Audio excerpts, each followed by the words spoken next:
What's up, guys? It's Sher and I am Shadowhunters Trash, and this episode was just as good as I thought it would be. I'm not gonna say that it gave me the same, like, screaming ability that the Malik episode did, but I would say it was a pretty close second. And I even have some clips for you guys, so check it out. I really love how they didn't even try to ignore the fact that she got makeup on. This bitch got on blush, she got on eyeshadow, she got blended eyeshadow on. Like, honestly, it's not that blended, but she got a whole bunch of eyeshadow on, and they just acting like they sleep. There's no way in hell I'm going to sleep with makeup on my face trying to clog up my pores. For what? For what? What annoys me about this show is that straight couples get all of this. Like, girl, we can see your titty. And Malik hasn't gotten any of this. No sexy kissing at all. Like, I just think it's really heteronormative and boring. What's wrong?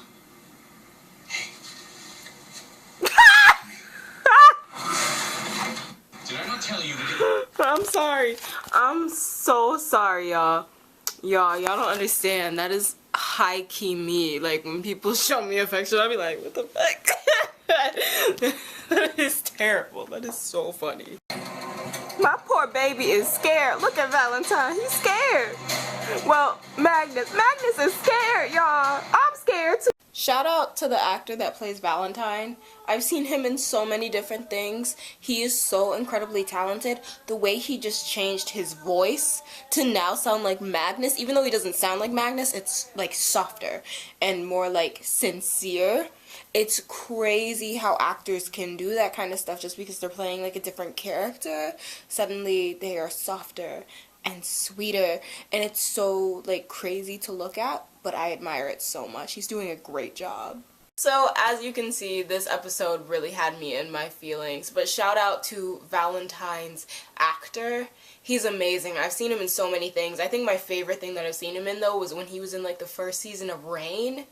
The dude was fucking crazy, and he plays crazy so well. I don't think I've ever really seen him play like a normal human. Like, I've never seen him play like a normal guy that isn't insane, and it's really cool when actors kind of have that like suave where they can always play crazy but still be different. Like, Valentine is different from his character in Reign and in his character in so many other things, but it still gives you that same like scary vibe.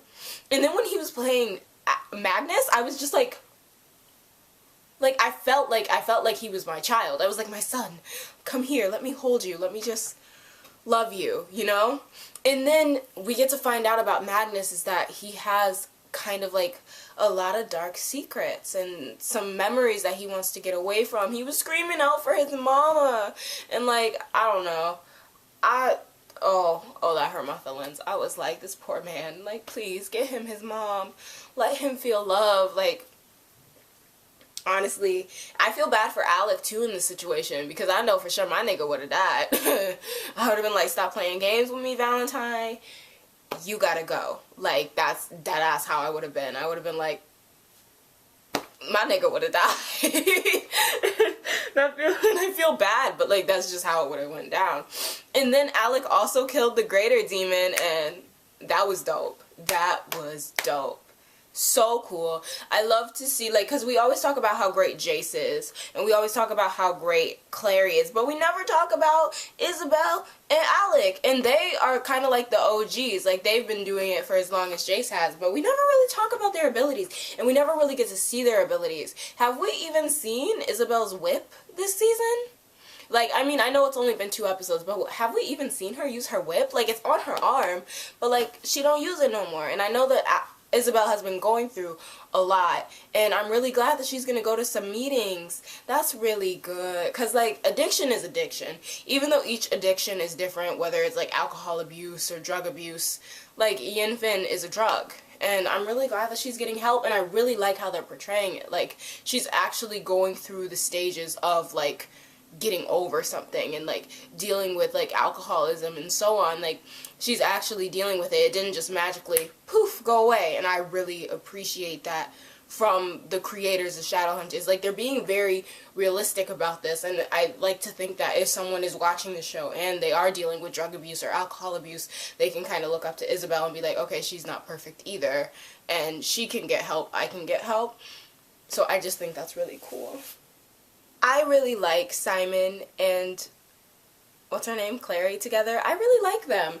I hate to, the one thing I hate though is that the only reason she got with Simon in the first place was because of the fact that Jace was unavailable. I don't think that's why she stays with him. I think she genuinely likes him. I mean, they were best friends for years and years and years. It's not like, knock on wood, that they would be kind of like the perfect couple. I just feel like we're just going to see their demise. Because a lot of times with these type of books, these types of plots, it doesn't matter how good they are together. She's always going to want Jace. And we get to see her angst about Jace, about her mom, about her dad with this crazy ass Sebastian. I don't know how I feel about this dude. And then he asked Clary out on a date. I was like, didn't you just let Isabel sleep in your bed? Like, you weird. Like, you a weird dude. Like, I don't understand. And then, like, he's like the depression that be sitting on my shoulder, like, take the whole bottle of Xanax. Take the bottle. Like, do you know what I mean? Like, he's freaking scary. Like, he was like, no one loves you. Your mother is dead. Your father doesn't love you. Jace isn't your brother. You have no one. You are alone. You are sad. You are in a pit of darkness. You are in the sunken place, Clary. Like, and that was scary. I was like, why is he talking to her like this? And then he's looking at Alec. Just trust me, man. I know what I'm doing. I know how to break people. Like, what? What? Like, it was genuinely horrifying. Horrifying. He is literally the depression that's sitting on your shoulder and is like, yeah, you should totally take that whole bottle of Xanax. Kill yourself. No one's gonna miss you. Like, literally, that's who Sebastian is, and that is scary, and I'm never gonna let that go. He is a crazy ass nigga, and I am calling it from right now. From episode 2, Sebastian is crazy, and he gonna kill us all. Facts. So Jace has a new last name. I finally understand why people on Tumblr tag him as Jace, whatever his name is.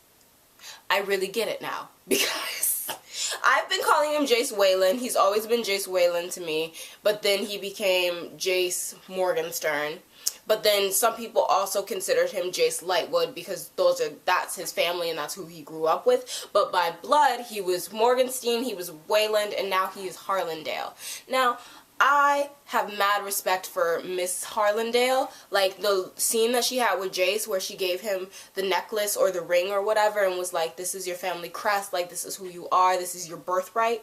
I really like that scene. It was very powerful. Not only did we feel Jace's emotions, but that actress, hands down, amazing, flawless. She was really talented, and I was shook. I was just laying there shook, and I was like, oh my god, like, I just want Jace to be happy, you feel me? And I feel like she can give that to him. She can give him this idea of purpose and of who he is, and make him feel a little more comfortable with himself. He has been going through so much, and like trying to figure out who he is and like what his purpose is now, and dealing with all that torment from Valentine. I just feel like it's a lot for him, and I feel like this might be his safe place even for a little bit. I hope he enjoys it. I hope it goes well. I hope it doesn't blow up in his face. I'm just incredibly nervous. I feel like Jace is that one character that never gets to be truly happy. You feel me? So like, I'm nervous. Once again, Luke got no screen time, but is that really new? I think he's gonna get more screen time next episode, which I am excited about. It looks like the Downworlders are ready to fucking fight, and I am like, God bless, I've been waiting for it. I want the Downworlders to like start a war. Like, that sounds terrible. I'm like that hype man that'd be like, yeah, fight, fight, fight, fight. I'm that person. But yeah, I want them to revolt. And then for the fact that the Shadowhunters want to put trackers and Downworlders just because they're Downworlders, like, nigga, fuck off. Who is in control of the Shadowhunters? Like, the Shadowhunters are controlling the Downworld, but who's controlling the Shadowhunters? You feel me? So I do kind of understand why Valentine like, did the whole, like, the rise of Valentine, because, like, no one is controlling the Shadowhunters, and if the Shadowhunters are doing something wrong, someone should be in control, someone should put them in check, and the angels ain't talking to them like, hey, guys, y'all probably shouldn't do that, like, so somebody gotta tell them, you feel me? Simon was, messed up, though. Simon and Isabel for messing with Raphael's sister, and then for the fact that Isabel did it, I think is what got me more than Simon doing it, because she visited her. Like, she met Rosa, and she's interacted with Rosa, with Raphael. Her and Raphael were basically a couple. He didn't want to kiss her or nothing, but, like, they were a couple, you know? Like, they were very close, and then for her to just go and kind of, like, disrespect that, what they had going on. I understand she got hurt feelings and everything, but, like, for her to disrespect that, and then to come for his sister, I wasn't feeling that. 10 points are taken away from Gryffindor, because that's not cool. And I mean, I know if someone ever tried to threaten my sister to get to me, oh, I'm gonna beat their ass.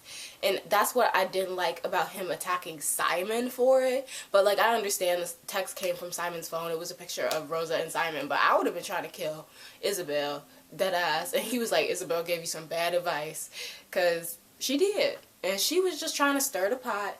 You know, and he did ask for help, but he ain't asked for help like that, you feel me?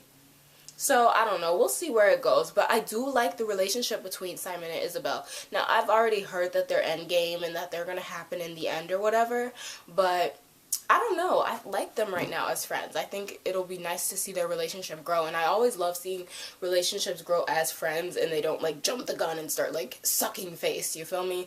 I like to see, like, conversation, dialogue, how they interact with each other, and I think that is what we're gonna get, like, a lot of, especially since they're not going to be together right away, because right now him and Clary are going so strong, and I'm down for that too. See, I'm that person that kind of ships everything, and, like...